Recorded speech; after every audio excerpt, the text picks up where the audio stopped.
Hello, it is me, Natalie. We are here today to talk about dysautonomia awareness because I just realized it's Dysautonomia Awareness Month in October. So, I am also recording a YouTube video for this topic just to continue spreading that awareness. Woo! So, we're going to talk a little bit about how dysautonomia has impacted my life and just what's going on now with it. Dysautonomia was a very new phrase for me. I've never heard that.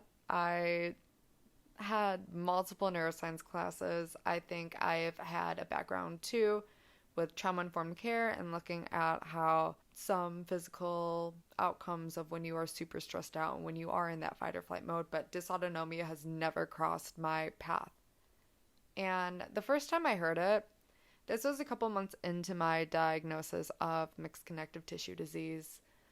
I was still presenting with like chronic fatigue, but I still have GI symptoms. And then I started getting really interesting symptoms where I would just like not function. Like I would straight up, I couldn't stand up for long periods of time. Like I would get instances where I would like feel like I'm about to pass out. I would need to lay down.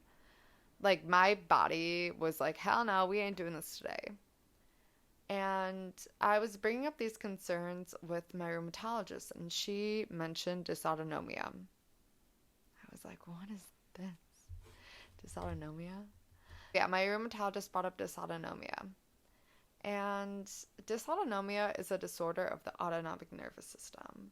So, the autonomic nervous system, think of that fight or flight mode. It is in charge of the parasympathetic nervous system and the sympathetic nervous system.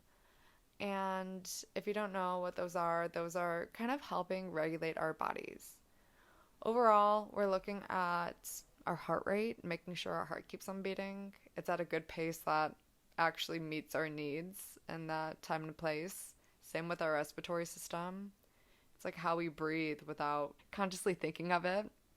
And then our ability to digest and just like rest and digest that system.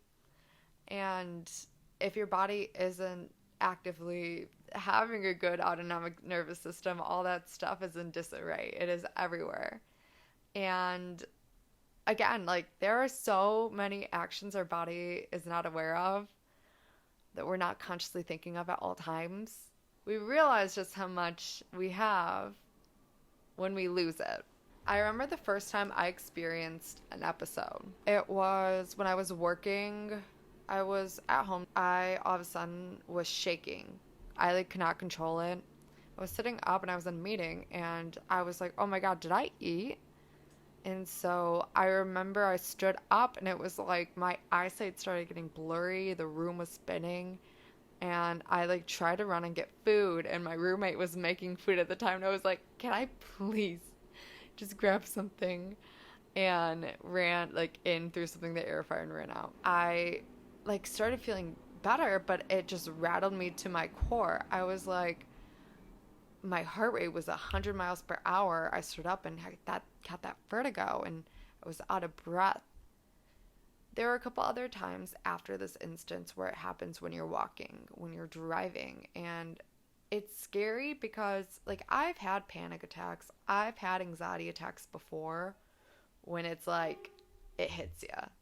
And you know the trigger. You're able to recognize the trigger. Talk yourself out of it. Like something that I'll do is like the five senses, the five things you could see, the four things you could touch. I will literally tell myself my thoughts are not real. These thoughts are not real. I know. I've been in therapy for some time. Like I know how to talk myself down from my anxiety, especially when I'm in like a fight or flight mode. Like there's only been like 2 times where I've had like panic attacks that I knew were full-fledged panic attacks like in the past 2 years.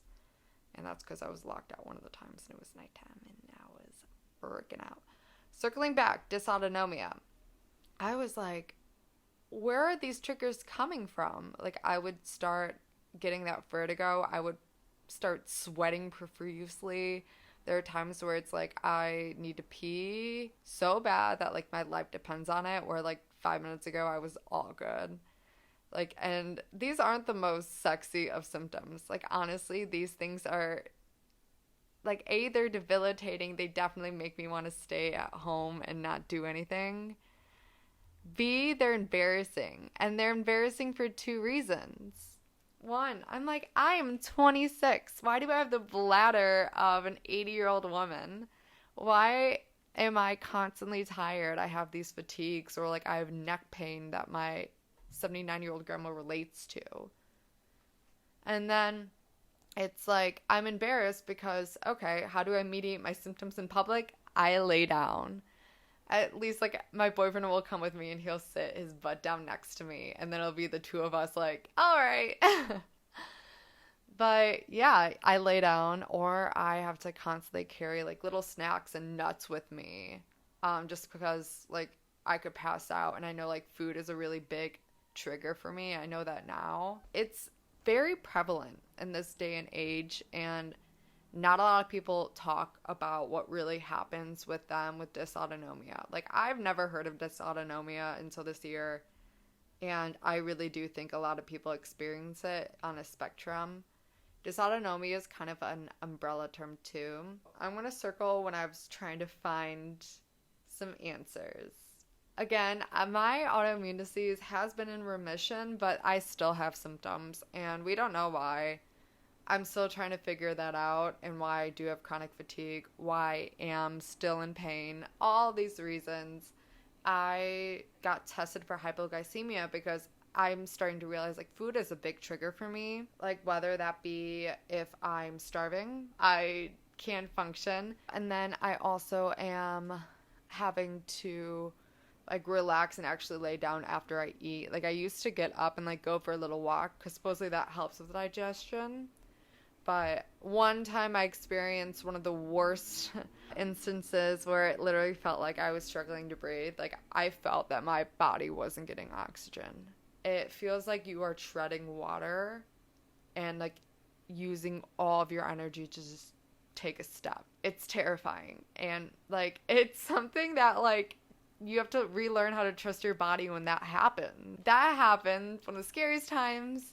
It was right after I ate. And what I'm thinking is because my body needed that energy to digest the big ass meal I just ate. It was a salad and salmon. And like, honestly, like, we tested for hypoglycemia, and that was negative. I tested for POTS, and I know I have a couple podcast episodes. I have a couple blog posts where I talk about how I literally thought I had POTS, and my tilt table test was negative. And like, that doesn't mean I don't necessarily have it. Like, I did have a little instance, but it was negative in that moment. It just wasn't a big enough spike to be considered positive. And like, POTS is just one type of dysautonomic diagnosis. It's an umbrella term, dysautonomia, and so POTS falls under it, but there are a couple others too that I feel like I can fit, but it's different. I also tested for like MS, myasthenia gravis, celiac disease, a ton of other autoimmune diseases, and like nothing's coming up. And so it's difficult to test for dysautonomia because you really have to look at the patient.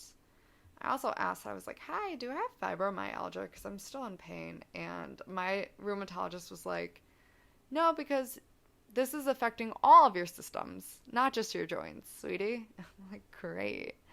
Granted, I do think fibromyalgia does affect more, but so don't quote me on that. But she was like, you have more like obstruction, you have more issues than just your joints and fatigue. Like, I can't digest. I like have to be picky about what I eat. My bladder's nuts. I have neck issues that cause migraines, like neurological symptoms, tingling in my fingers. Yeah. So it hasn't been a fun little ride. And, you know, I think I talked about how I don't really want to talk about my symptoms, don't want to focus on what these diagnoses have taken away from me, just because where you are mentally, like, with it depicts where you're going to be. And like, I don't want you to sit and focus on your symptoms and just the fact that you have a diagnosis, because you are more than a diagnosis. And I think I feel comfortable saying this because I know that this is just a piece of my puzzle. It's not the end all be all. And I think like it has helped me connect with other people. It's helped me share my story with people who might need to hear it.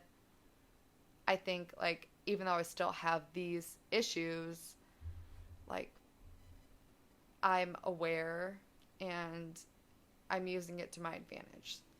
So I love to practice gratitude. It's my favorite thing. I like hate that it sounds kind of hippy dippy. It shouldn't sound hippy dippy because we should be grateful that we are living the lives that we have been gifted. And like even though I don't have the best of cards, I also don't think like I don't believe in the grass is greener on the other side. Like everyone has their issues. You never know what's going on with anyone. And so that's why I try to just focus on myself. Like, I am thankful that I could still move my body. I might not be able to run like I used to. I might not be able to, like, sit up for long periods of time or, like, wait in lines or enjoy going to bars because I'm so overstimulated. I, like, thank my body for letting me be able to do what I am able to do. And I think that's really helped heal my relationship with my body. Giving myself grace has allowed my body to take the rest it needs. And I think that's really helped me heal. And so why can't I push my body harder? Because the more I push my body, the worse my symptoms are going to be.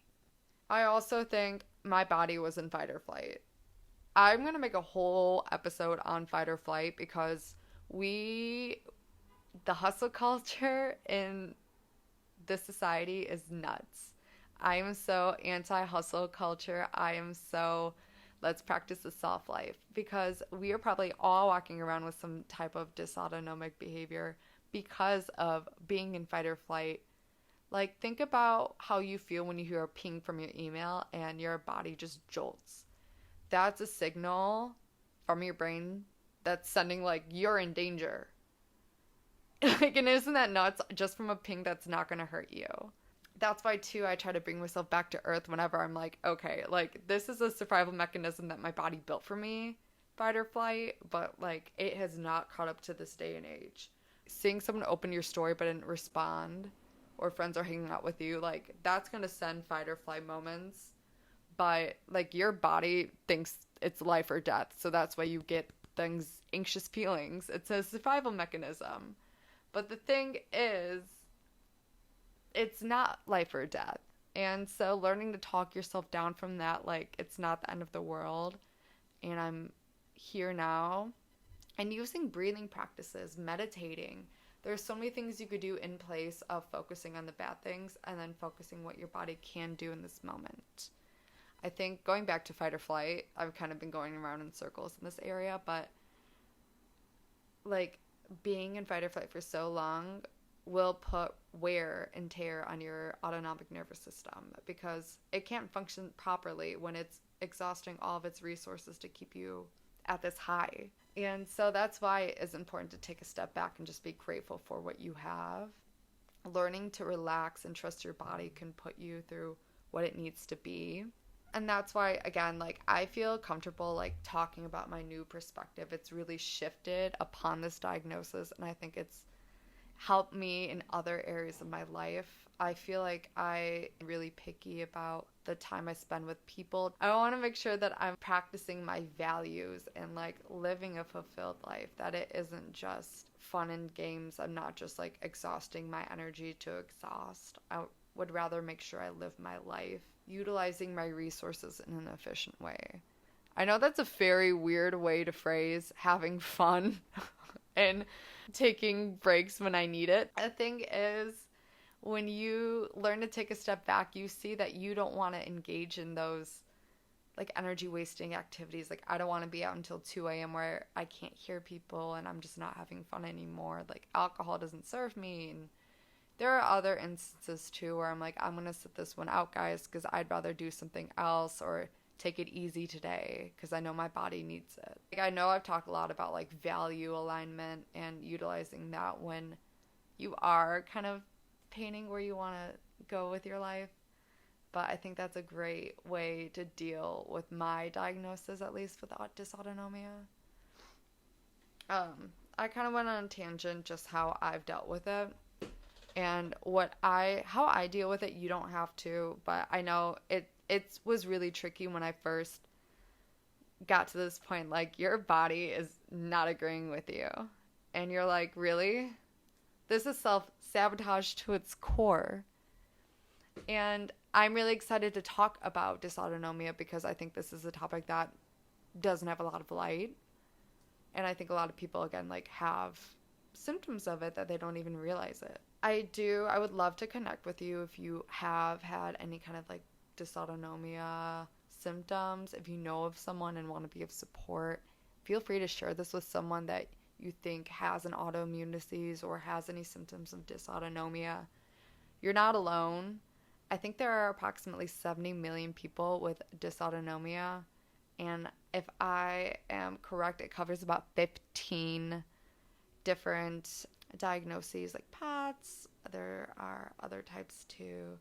I'm learning that you don't need to necessarily have a diagnosis of these to have symptoms. Like, I have all these symptoms, and it's just letting go of the reins and being like, I just trust my body will take me through today. I trust my body is going to be able to make me happy. I treat my body with love and respect. Like, knowing that you're doing everything you can to maintain a positive relationship with your body. Like, this episode's just going to tear my heartstrings just because it is something I hold near and dear. It is something that's rattled me to my core. It is something that I've cared about. And so I can't emphasize it enough. If you want to reach out, feel free to. I would love to hear from you. It's a shorter episode, but I hope you appreciate it. And I'll see you next week on Save Your Spoon.